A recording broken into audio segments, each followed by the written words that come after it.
నమస్కారం మన హైదరాబాద్ బులెటిన్ కు స్వాగతం ముందుగా ప్రధాన అంశాలు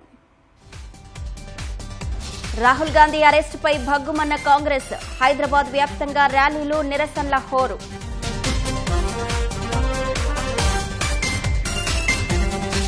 పీసీసీ అధ్యక్షుడి ఆధ్వర్యంలో చలో లోక్ భవన్ అడ్డుకున్న పోలీసులు పలువురు నాయకుల అరెస్ట్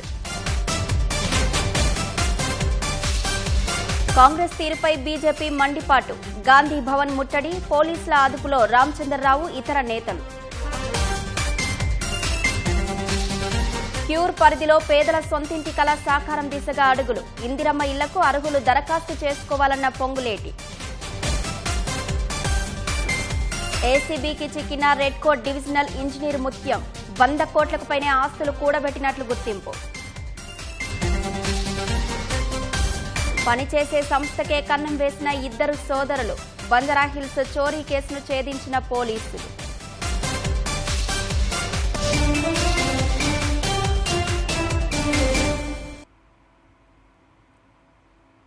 నీట్ ప్రశ్నాపత్రం లీకేజీకి వ్యతిరేకంగా ఢిల్లీలో ధర్నాకు దిగిన రాహుల్ గాంధీని అరెస్టును నిరసిస్తూ హైదరాబాద్లో కాంగ్రెస్ శ్రేణులు కదం తొక్కాయి.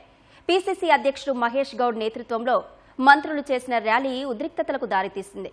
మహేష్ గౌడ్ సహా పలువురు నేతలను అరెస్టు చేసిన పోలీసులు నాంపల్లి ఠాణాకు తరలించారు. మోదీ పాలనలో దేశ విద్యా వ్యవస్థ పూర్తిగా భ్రష్టు పట్టిందని మంత్రులు మండిపడ్డారు.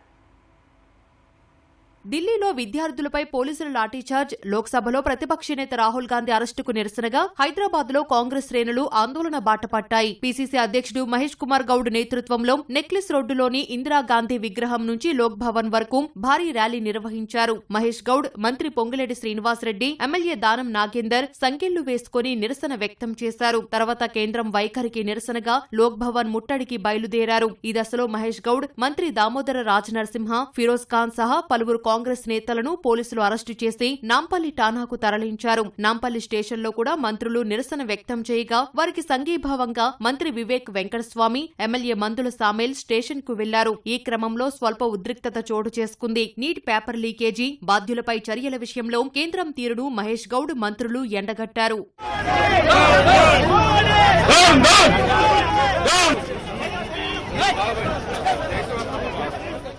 దేశంలో ప్రజాస్వామ్యాన్ని కూని చేసే విధంగా మోడీ వ్యవహరిస్తా ఉన్నాడు. ప్రధాన ప్రతిపక్ష నాయకుడు గొంతు నలిమే ప్రయత్నం చేస్తా ఉన్నారు. నెల రోజులుగా నీటిలో జరిగిన అంశం మీద, అవకతవకల మీద న్యాయవిచారణ జరపాలని, తక్షణమే ధర్మేందర్ ప్రధాన్ని బర్తరఫ్ చేయాలని డిమాండ్ చేస్తూ ఒకవైపు విద్యార్థులు, ఒకవైపు అన్ని ప్రతిపక్ష పార్టీలు ఏలు చెట్ చాతినా కూడా మోడీ పలకలే. 22 లక్షల మంది విద్యార్థులు నీట్ ఎగ్జామ్ రాశారు. దాంట్లో కొంతమంది ప్రాణాలు కోల్పోయినారు. వారి కుటుంబాల పరిస్థితి ఏంది?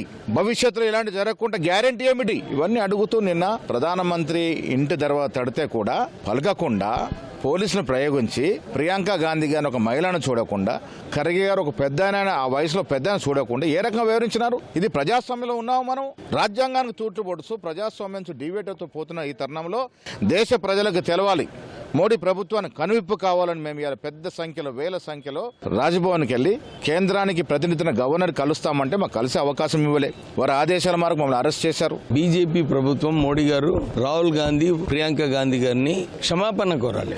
డెమోక్రటికలీ నిరసన తెలుపుతున్నారు. వారిపైన పోలీస్ని ఏదైతే జులుం చేసినారో డెఫినెట్లీ వారికి క్షమాపణ చెప్పేది అవసరం లేదు. రంగారెడ్డి జిల్లా ఇబ్రహీంపట్నం మండలం చేర్లపటేల్గూడలో ఐటీ శాఖ మంత్రి దుద్దిల్ల శ్రీధర్ బాబు, స్థానిక ఎమ్మెల్యే మల్రెడ్డి రంగారెడ్డి విద్యార్థులతో ప్రత్యేక ముఖాముఖి నిర్వహించారు. మోదీ హయాంలో దేశంలో విద్యా వ్యవస్థ పూర్తిగా భ్రష్టు పట్టిందన్న మంత్రి కేంద్రం నిర్లక్ష్యం వల్లే ఈ పరిస్థితి దాపరించిందని ఆవేదన వ్యక్తం చేశారు.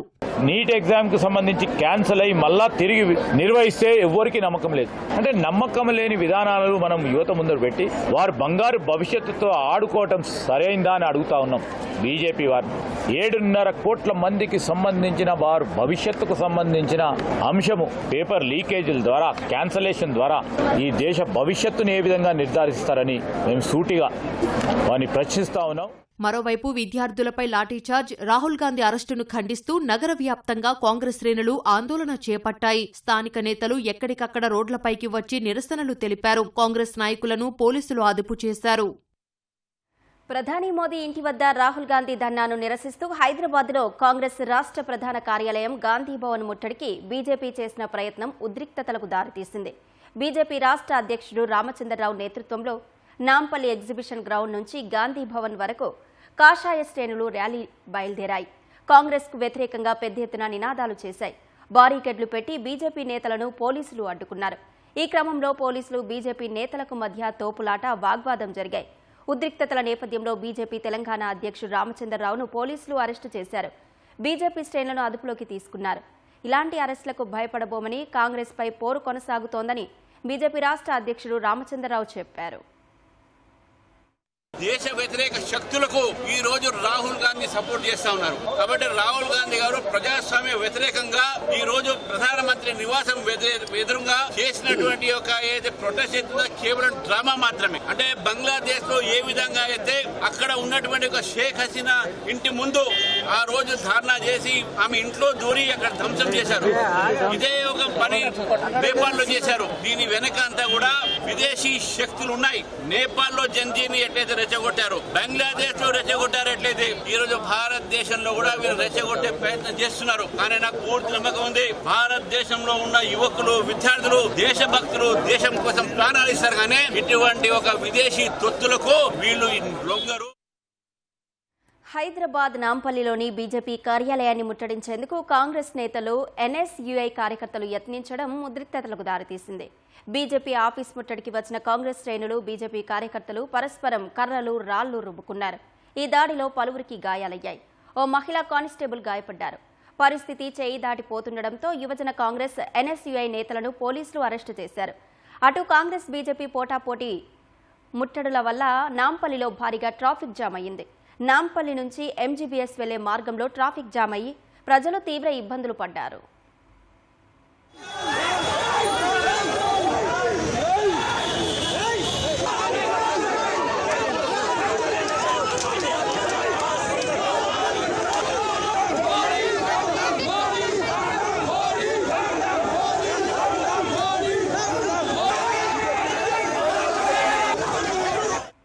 హైదరాబాద్ పరిధిలో పేదల సొంతింటి కల నెరవేర్చేందుకు ప్రభుత్వం కట్టుబడి ఉందని గృహ నిర్మాణ శాఖ మంత్రి పొంగులేటి శ్రీనివాసరెడ్డి పునరుద్ఘాటించారు. క్యూర్ పరిధిలో 1,00,000 ఇళ్లు నిర్మించి ఇవ్వనున్నట్లు మంత్రి పొంగులేటి శ్రీనివాసరెడ్డి తెలిపారు. గాంధీ భవన్లో ప్రజలతో ములాఖత్ నిర్వహించిన ఆయన అర్జీలను స్వీకరించారు. ప్రతిష్టాత్మకంగా అర్బన్ ప్రాంతంలో పేదల సొంతింటి కలను సాకారం చేసేందుకు చర్యలు చేపట్టినట్లు వివరించారు.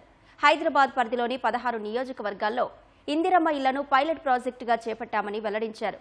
గతంలో చేసిన దరఖాస్తులు చెల్లవని, అర్హులైన ప్రతి ఒక్కరూ మీ సేవా కేంద్రాల ద్వారా అర్బన్ ఇందిరమ్మ ఇళ్లకు మళ్లీ దరఖాస్తు చేసుకోవాలని పొంగులేటి శ్రీనివాసరెడ్డి సూచించారు. ఎకరము 200 కోట్లున్నా 300 కోట్లున్నా ఏ పేదవాడైతే పుట్టి పెరిగి ఆ స్థానంలో నివసిస్తున్నాడో అక్కడే ఇల్లు కట్టిస్తామని హామీ ఇచ్చి మొదటి విడత ఇచ్చిన 1,00,000 ఇళ్లకి పైలట్ కింద 16 నియోజకవర్గాల్లో నిరుపేదలు ఎవరైతే ఉన్నారో వారు ఏ నియోజకవర్గం వాళ్ళు ఆ నియోజకవర్గంలోనే కొత్తగా అప్లికేషన్లు చేసుకోవాలి. మీ సేవ నుంచి కానీ లేకుంటే మీకు వెబ్సైట్ ఉంటే ఆ వెబ్సైట్ నుంచి కానీ మీరు అప్లికేషన్లు అప్లోడ్ ఇప్పుడు చేసుకోవాల్సిన అవసరం ఉందని హైదరాబాద్ కోరు ప్రాంతంలో ఉండే నా నిరుపేదలకి ఈ వేదిక ద్వారా మరొకసారి విజ్ఞప్తి చేస్తున్నాను. జీహెచ్ఎంసీ చట్టం 1955 కంటే రాష్ట్ర ప్రభుత్వం అమలు చేయనున్న క్యూర్ బిల్లు 5% ఉత్తమమైనదని ప్రముఖ స్వచ్ఛంద సంస్థ జనాగ్రహ అభిప్రాయం వ్యక్తం చేసింది. క్యూర్ బిల్లుకు చట్టబద్ధత కల్పించే క్రమంలో ప్రజలు, మేధావులు, సామాజిక విశ్లేషకులు, చరిత్రకారుల నుంచి ఈ నెల 24 వరకు అభిప్రాయాలు సేకరిస్తోంది. ఈ క్రమంలో క్యూర్ బిల్లుపై అధ్యయనం చేసిన జనాగ్రహ స్వచ్ఛంద సంస్థ ఆ బిల్లులోని లోపాలను గుర్తించి ప్రభుత్వానికి నివేదించింది. వాటిని సవరిస్తేనే క్యూర్ బిల్లుకు చట్టబద్ధత లభించే అవకాశం ఉందని వివరించింది. జనాగ్రహ స్వచ్ఛంద సంస్థ సూచనలు ఏంటి? క్యూర్ బిల్లు వల్ల హైదరాబాద్లో మహానగరానికి ఎలాంటి మేలు జరుగుతుందనే విషయాలపై ఆ సంస్థ ప్రతినిధి శ్రీకర్తో మా ప్రతినిధి సతీష్ ప్రత్యేక ముఖాముఖి. గ్రేటర్ హైదరాబాద్ మున్సిపల్ కార్పొరేషన్ చట్టం 1955ను సవరిస్తూ కోర్ అర్బన్ రీజియన్ పేరుతో రాష్ట్ర ప్రభుత్వం కొత్త చట్టాన్ని తీసుకురాబోతుంది. సో వచ్చే అసెంబ్లీ సమావేశాల్లో ఈ బిల్లును చట్టంగా మారుస్తూ హైదరాబాద్ మహా అభివృద్ధికి తోడ్పడేలా ఇటు క్యూర్ పరిధిలో ఉన్నటువంటి 3 కార్పొరేషన్లు ఏవైతే కొత్తగా ఏర్పడ్డాయో అటు జిహెచ్ఎంసీ కావచ్చు, మల్కాజ్గిరి కావచ్చు, అదేవిధంగా సైబరాబాద్ మున్సిపల్ కార్పొరేషన్ కి సంబంధించి ఈ బిల్లును ఒక చట్టబద్ధత తీసుకొచ్చేందుకు రాష్ట్ర ప్రభుత్వం కృషి చేస్తుంది. అందులో భాగంగానే ఈ నెల 24 వరకు ప్రజాప్రకటన సేకరిస్తుంది. జనాగ్రహ స్వచ్ఛంద సంస్థ ఈ క్యూర్ బిల్లుకి సంబంధించి కూడా ఒక అధ్యయనం చేసింది. సో గతంలో ఉన్నటువంటి చట్టం ఏం చెబుతుంది, కొత్తగా ప్రభుత్వం తీసుకురావాలనుకున్నటువంటి చట్టంలో ఏ విధంగా ఉంటే బాగుంటుందనే తన అభిప్రాయాలు కూడా వ్యక్తం చేయడం జరిగింది. జనాగ్రహానికి సంబంధించినటువంటి ప్రతినిధులు మనతో పాటున్నారు. శ్రీకర్ గారు, ఈ బిల్లు మీద మీ స్వచ్ఛంద సంస్థ కొన్ని అభిప్రాయాలు వ్యక్తం చేయడం జరిగింది. సో ఏం చెప్పబోతున్నారు ఈ బిల్లు మీద, మీకున్నటువంటి అభ్యంతరాలు కావచ్చు, సలహాలు ఏంటి? పోయిన జిహెచ్ఎంసీ యాక్ట్ తో పోల్చుకుంటే ఈ యాక్ట్ మా అంచనా ప్రకారం ఒక 5% బెటర్ గా ఉంది. ఎందుకు అంటే ఈ బిల్లో కొన్ని లోపాలని ఫిక్స్ చేయాలి. మొదటిది, మన రాజ్యాంగం వద్ద మెట్రోపాలిటన్ ప్లానింగ్ కమిటీస్ అని ఉంటాయి. ఆ కమిటీ మన హైదరాబాద్ మెట్రోపాలిటన్ డెవలప్మెంట్ అథారిటీ, ఇప్పుడు ఈ క్యూర్ బిల్ లో వస్తున్న క్యూర్ ఏపెక్స్ గవర్నెన్స్ కౌన్సిల్ అనేది 3 వేరే అథారిటీస్ ఉన్నాయి. ఈ 3 వేరే అథారిటీస్ మనం ప్రస్తుతం ఉన్న ఎలక్ట్రిసిటీ డిపార్ట్మెంట్ లేదా వాటర్ డిపార్ట్మెంట్, రోడ్స్ డిపార్ట్మెంట్, ఇవన్నీ నగరానికి వేరే ప్లాన్లు తయారు చేస్తూ ఉంటాయి. ఇప్పుడు వేరే అథారిటీలని వేరే ప్లాన్లు చేస్తుంటే ఒక నగరం లాగా ఒకే పరిపాలన ఎలా సాగేది అనేది ఒక క్వశ్చన్. అందుకు మా రికమెండేషన్, ఈ బిల్లోనే మనం స్పష్టంగా ఈ అథారిటీస్ అన్ని ప్లానింగ్ ఎలా చేయాలో ఒక క్లియర్ ప్రొవిజన్ ఉండాలి. 2, ఈ క్యూర్ బిల్లో 15కి పైగా అథారిటీ స్థాపించడం జరుగుతుంది. Gender cell, climate change cell, cure appellate tribunal, corporations, ఇలా చాలా వివిధ అథారిటీ స్థాపించబోతున్నాయి. ఇవన్నీ ఉన్నప్పటికీ వాటికి కావాల్సిన స్టాఫ్ కోసం, వాటికి కావాల్సిన వనరుల కోసం కావాల్సిన ప్రొవిజన్స్ బిల్లో స్పష్టంగా లేవు. ఇవన్నీ గవర్నమెంట్ తర్వాత తేవచ్చు, తర్వాత కాన్స్టిట్యూట్ చేయొచ్చు అనే భాషలోనే ఉంది. కానీ గవర్నమెంట్ తేవాలి, చెయ్యాలి, ఈ రూల్స్ ఈ టైం లోపల ఇష్యూ చేయాలి అనే ప్రొవిజన్స్ లేవు. ఇది ఒక సింపుల్ మాట అనుకునేదానికి కాదు, కానీ రేపు గవర్నమెంట్ ఈ ప్రొవిజన్స్ తేవకపోతే ఈ బిల్ అనేది నిలబడదు. సో యాక్ట్ అయిన తర్వాత బిల్ పనిచేయాలి అంటే ఈ ప్రొవిజన్స్ అన్ని ఉండాలి. ఈ బిల్లుకు చట్టబద్ధత లభిస్తుంది అనేది మీ జనాగ్రహ సంస్థ భావిస్తుందా? బిల్లో చాలా చేంజెస్ అవసరం. ఆ చేంజెస్ మేము క్లాస్ బై క్లాస్ మేము ముందుకు పెడతాం, బహిరంగంగా పబ్లిష్ చేస్తాము. ఆల్రెడీ గవర్నమెంట్ కి పంపించడం కూడా జరిగింది. ఈ కన్సల్టేషన్ ఫేజ్ లో మనందరం నిపుణులు కానీ, మీరు అన్నట్టు ప్రజలు కానీ, అందరూ కలిసి ఆ కన్సల్టేషన్ రెస్పాన్స్ ఇస్తే, దీనిలో భాగస్వామ్యంగా పార్టిసిపేట్ చేస్తే బిల్ ఇంకా బెటర్ అవుతుంది. ఈ బిల్లు హైదరాబాద్ నగర దశను ఏ విధంగా మార్చబోతుంది, ఆ అవకాశం ఈ బిల్లులో ఉందని ప్రగాఢంగా నమ్ముతున్నారా? అవకాశం అయితే తప్పకుండా ఉందండి. మీరు జనవరి, డిసెంబర్లో ఒక ఆర్డినెన్స్ తెచ్చింది క్యూర్. ఇదే 3 కార్పొరేషన్లు విభజిస్తూ ఎందుకు చేస్తున్నాం అనేది దానిలో క్లియర్ గా రాసింది. ఆశయం చాలా మంచిది, కానీ ఆశయం నెరవేరాలి అంటే ఆ లోపాలు కూడా సాల్వ్ చేయాలి. ఈ బిల్లులు తీసుకొచ్చినప్పుడు ప్రభుత్వం ఒక పారదర్శకంగా ప్రజల నుంచి, నిపుణుల నుంచి అభిప్రాయాలు సేకరించడం అనేది ఎంతవరకు ఉంటుంది? మిగతా బిల్లులో కూడా ఇలాంటి విధానాన్ని అమలు చేసే అవకాశం ఉంటుందంటారా? ఇలా ప్రాసెస్ అనేది ప్రతి బిల్ కి ఉండాలి, ప్రతి పాలసీకి ఉండాలి. అది చట్టబద్ధంగా అలా చేయాలి. ఈ సమయంలో అంటే ఇచ్చిన జూలై 7th నుంచి 24వ తారీఖు వరకు ఇచ్చిన సమయంలో ఇంత పెద్ద బిల్, 400 ప్రొవిజన్స్ పైన ఉన్న బిల్ కి ప్రతిదీ చదివి అర్థం చేసుకొని మనకి ఎలా వర్తిస్తుంది, మనకి ఎలా ఎఫెక్ట్ చేస్తుంది అదంతా అర్థం చేసుకొని ఫీడ్బ్యాక్ ఇవ్వాలంటే చాలా కష్టం. అలాంటప్పుడు ఇలాంటి పెద్ద బిల్స్ ఉన్నప్పుడు వివిధ లాంగ్వేజెస్ లోనే కాకుండా, అంటే ఇంగ్లీష్ లోనే కాకుండా తెలుగు, ఉర్దూ ఎవరైతే ఉన్నారో వాళ్ళందరికీ అర్థమయ్యే భాషలో ఇష్యూ చేసి సరిపడా టైం ఇవ్వాలి. ధన్యవాదాలు శ్రీకర్ గారు. సో ఇది జనాగ్రహ స్వచ్ఛంద సంస్థ క్యూర్ బిల్లుకు సంబంధించి తన అభిప్రాయాలను వ్యక్తం చేస్తూ ఈ బిల్లు చట్టబద్ధత లభించాలి, అదేవిధంగా హైదరాబాద్ మహానగరానికి ఒక దిక్సూచిగా ఈ బిల్లు ఉండాలంటే తప్పనిసరిగా ఇందులో ఉన్నటువంటి లోపాలను సరిదిద్దుకొని ప్రజలకు అర్థవంతం అయ్యేలా ఈ బిల్లును కనుక ప్రవేశపెట్టినట్లయితే హైదరాబాద్ ప్రభుత్వం ఆశించిన స్థాయిలో మరింత అభివృద్ధి చెందే అవకాశం ఈ బిల్లు ద్వారా రాబోతుందని చెప్పేసి జనాగ్రహ స్వచ్ఛంద సంస్థ భావిస్తుంది. కెమెరామెన్ రమేష్ తో సతీష్, ఈటీవీ న్యూస్, హైదరాబాద్. రాష్ట్రంలో ఆదాయానికి మించిన ఆస్తుల కేసులో మరో అధికారి ఏసీబీకి చిక్కారు. Telangana renewable energy development corporation DE Mutyam Venkataramana పెద్ద మొత్తంలో ఆస్తులు కూడబెట్టినట్లు గుర్తించారు. వెంకటరమణ ఆయన బంధువుల ఇళ్లలో సోదాలు చేస్తున్న ఏసీబీ ఇప్పటికే పెద్ద మొత్తంలో నగదు, వజ్రాలు, బంగారం, వెండి ఆభరణాలు గుర్తించారు. ఆయనకు G+3, G+5 వాణిజ్య భవనాలు, 4 రెసిడెన్షియల్ ప్లాట్లు గుర్తించారు. వెంకటరమణ భార్య పేరుతో 10 రెసిడెన్షియల్ అపార్ట్మెంట్లు ఉన్నట్లు ప్రాథమికంగా తేల్చారు. రాష్ట్ర వ్యాప్తంగా ఆదాయానికి మించి ఆస్తులు కూడబెట్టిన అధికారుల బాగోతాలను బయటపెడుతున్న ఏసీబీ మరో అధికారి గుట్టు రట్టు చేసింది. Telangana renewable energy development corporation divisional engineer ముత్యం వెంకటరమణ భారీ ఆస్తులు సంపాదించినట్లు గుర్తించింది. హైదరాబాద్లో 9 ప్రాంతాలు, భద్రాద్రి కొత్తగూడెం జిల్లాలోని పాల్వంచలో వెంకటరమణ సహా ఆయన బంధువుల ఇళ్లలో ఏసీబీ అధికారులు ఒకేసారి సోదాలు చేపట్టారు. ఏసీబీ డీఎస్పీ మాజిద్ అలీ ఖాన్ ఆధ్వర్యంలో 6 ఇన్స్పెక్టర్లు, 20 మందికి పైగా అధికారులు 8 బృందాలుగా ఏర్పడి వెంకటరమణ ఆస్తుల వివరాలపై కూపీలాగుతున్నారు.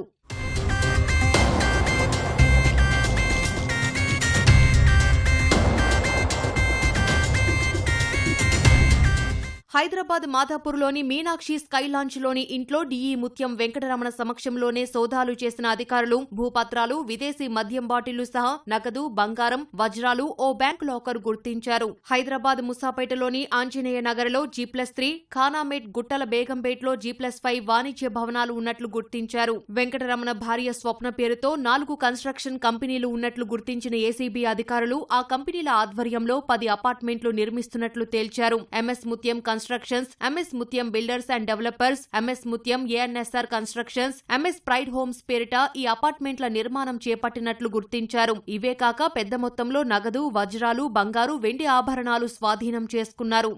4 రెసిడెన్షియల్ ఫ్లాట్స్ ఐడెంటిఫై చేశామండి. ఒక కమర్షియల్ బిల్డింగ్ అండి, G+3 commercial building Anjaneya Nagar మూసాపేటలో ఐడెంటిఫై చేశాము. అలాగే ఇంకొక కమర్షియల్ బిల్డింగ్ అండి, G+5 కమర్షియల్ బిల్డింగ్ గుట్టల బేగంపేట ఖానామెట్లో ఐడెంటిఫై చేయడం జరిగింది.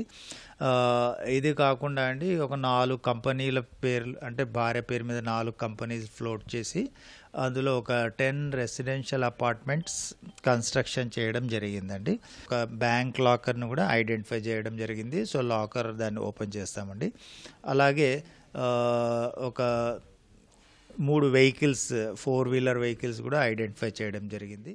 సాంకేతికత సాయంతో వెంకటరమణ బ్యాంకు ఖాతాలు, భూపత్రాలపై వివరాల నిగ్గు తేల్చేందుకు ఏసీబీ అధికారులు ప్రయత్నిస్తున్నారు. ఆయన ఇంట్లో ఫర్నిచర్, వస్తువులు విదేశాల నుంచి దిగుమతి చేసినట్టు అంచనాకు వచ్చారు. ముత్యం వెంకటరమణ చెప్పిన సమాచారానికి గుర్తించిన ఆస్తులకు పొంతన కుదరక ఏసీబీ అధికారులు వెంకటరమణ వ్యక్తిగత ఆడిటర్ నల్లగండ్ల ప్రసాద్ వద్దకు వెళ్లి వివరాలు సేకరించారు. వెంకటరమణ ఆస్తుల విలువ బహిరంగ మార్కెట్లో వాటి విలువ 100 కోట్ల పైనే ఉంటుందని సమాచారం.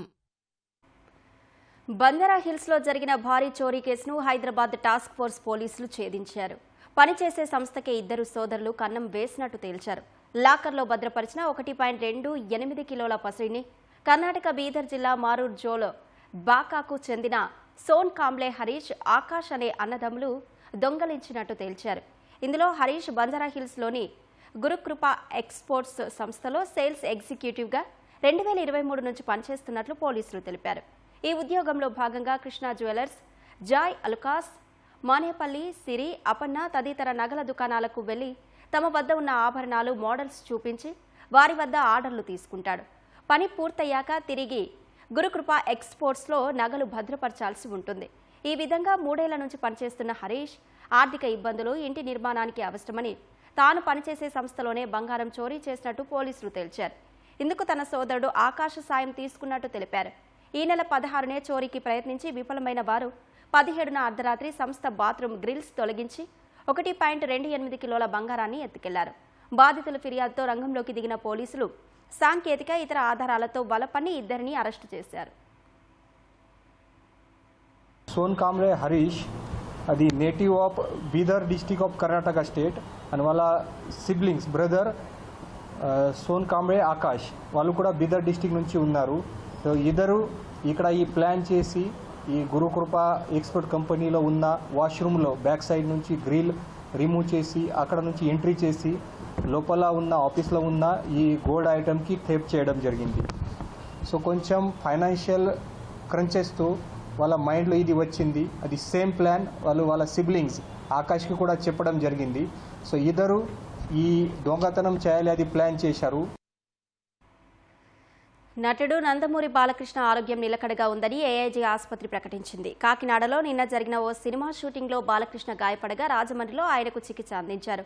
అక్కడి నుంచి ఎయిర్ లిఫ్ట్ చేసి బాలయ్యను హైదరాబాద్ ఏఐజీ ఆసుపత్రికి తరలించినట్టు ఆసుపత్రి విడుదల చేసిన హెల్త్ బులెటిన్లో పేర్కొంది. బాలయ్యకు ప్రాథమిక వైద్య పరీక్షల తర్వాత ఎడమకాలు మోకీలు వద్ద రక్తం గడ్డకట్టినట్టు తెలిపారు. ఈ కారణంగా కండరాలు వాపు వచ్చినట్టు ఆసుపత్రి వర్గాలు ప్రకటించాయి. ఆర్థోపెడిక్ వైద్యుల బృందం ఆధ్వర్యంలో మరిన్ని వైద్య పరీక్షలు కొనసాగుతున్నాయని చెప్పారు. బాలకృష్ణ మెడికల్ హిస్టరీని దృష్టిలో పెట్టుకుని వివిధ విభాగాల వైద్యులు సైతం ఎప్పటికప్పుడు పర్యవేక్షిస్తున్నారని స్పష్టం చేశారు. అయితే బాలయ్య ఆరోగ్యం ప్రస్తుతం నిలకడగా ఉందని, వైద్య పరీక్షలు పూర్తయిన తర్వాతే మరిన్ని వివరాలు తెలిపే అవకాశం ఉందని పేర్కొంది.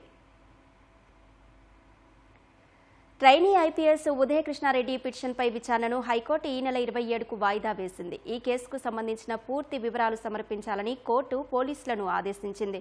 అత్తాపూర్ పీఎస్లో తనపై నమోదైన కేసును కొట్టివేయాలంటూ ఉదయకృష్ణారెడ్డి దాఖలు చేసిన పిటిషన్పై హైకోర్టులో ఇవాళ విచారణ జరిగింది.